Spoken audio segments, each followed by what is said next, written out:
Assalamualaikum warahmatullahi wabarakatuh.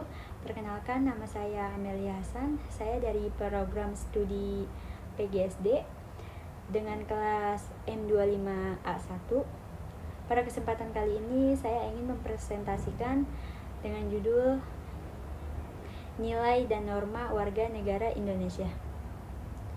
Baik, langsung aja kita mulai materinya.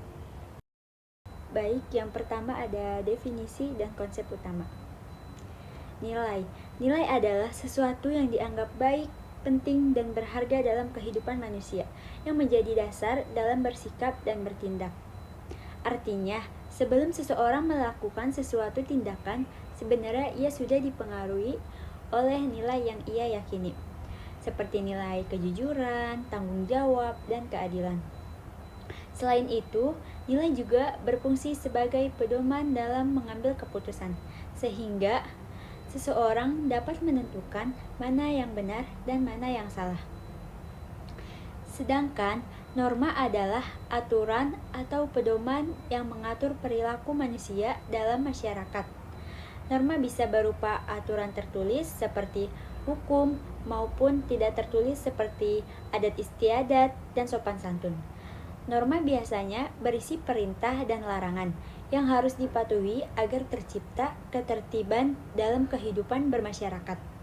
Nilai dan norma memiliki hubungan yang sangat erat. Nilai menjadi dasar terbentuknya norma, sedangkan norma adalah bentuk nyata dari nilai tersebut. Contohnya, nilai kejujuran diwujudkan dalam norma, tidak boleh berbohong, dan nilai disiplin diwujudkan dalam norma menaati aturan.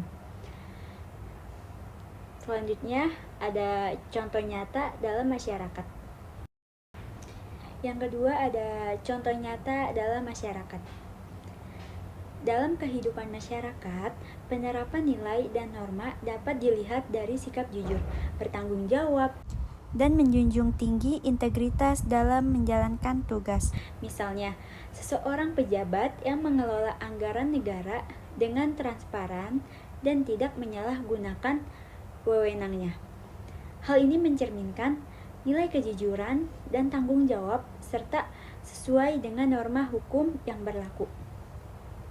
Selain itu, dalam kehidupan sehari-hari juga dapat dilihat dari sikap tidak mengambil hak orang lain, bekerja secara jujur, dan menaati aturan yang ada.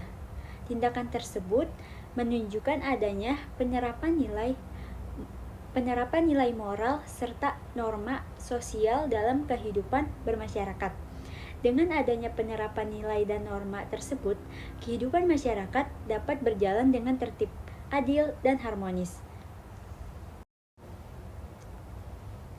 Yang ketiga, ada permasalahan nyata dalam kehidupan bermasyarakat. Sebenarnya, sudah terdapat berbagai aturan dan norma yang mengatur perilaku setiap individu. Nilai-nilai seperti kejujuran, tanggung jawab, dan integritas juga telah diajarkan baik di lingkungan keluarga, sekolah, maupun masyarakat. Akan tetapi, dalam kenyataannya masih banyak terjadi pelanggaran terhadap nilai dan norma tersebut. Hal ini dapat dilihat dari berbagai kasus seperti korupsi, pelanggaran hukum, hingga penyalahgunaan jabatan yang merugikan banyak pihak. Permasalahan ini menunjukkan bahwa kesadaran dalam menerapkan nilai-nilai tersebut masih tergolong rendah. Banyak orang yang sebenarnya sudah mengetahui aturan tetapi belum mampu menerapkannya dalam kehidupan sehari-hari. Selain itu, kurangnya pengawasan serta lemahnya penegakan hukum juga menjadi faktor yang memperparah terjadinya pelanggaran. Jika kondisi ini terus dibiarkan, maka dapat berdampak pada menurunnya kepercayaan masyarakat terhadap lembaga negara dan pemerintah.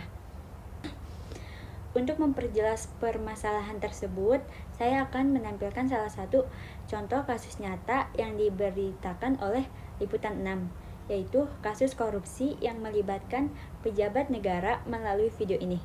Kita dapat melihat secara langsung bagaimana pelanggaran terhadap nilai dan norma terjadi, serta dampak yang ditimbulkan dari tindakan tersebut. Langsung aja kita simak videonya.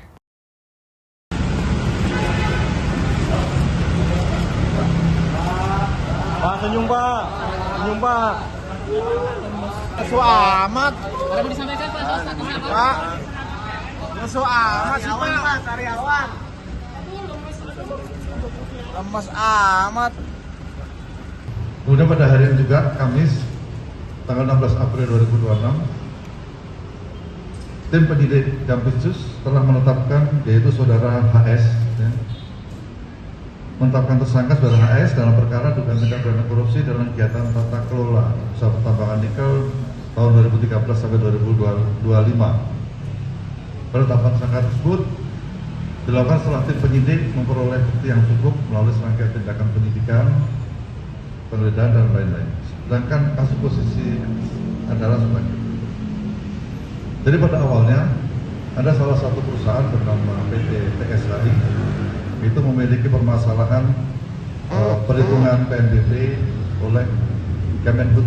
Ya. Kemudian PT TSHI mencari jalan keluar dan kemudian bersama dengan saudara HS ini ya, untuk mengatur